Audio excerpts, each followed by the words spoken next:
আমাদের বাড়ির পাশে একটা ছোট্ট মেয়ে আছে, ও প্রাইমারি স্কুলে পড়ে, ওর নাম রিঙ্কি। পরশুদিন রিঙ্কি আমাদের বাড়িতে এসে আমার কাছে বলে, দিদি জানো আমার ভাইয়ের না জন্মদিন। আমি তখন বলি খুব ভালো কথা তো, কবে জন্মদিন?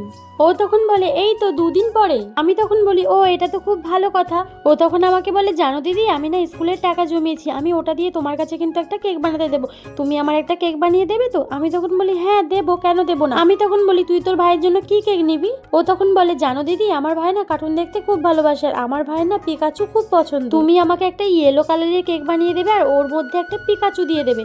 আমি বলি তোর ভাইয়ের পিকাচু পছন্দ, ঠিক আছে আমি তোর জন্য একটা সুন্দর পিকাচু কেক বানিয়ে দেবো। ও তখন বলে আচ্ছা দিদি ঠিক আছে, ওটা দিয়ে আমি আমার ভাইকে সারপ্রাইজ দেবো। আমি বলি ঠিক আছে।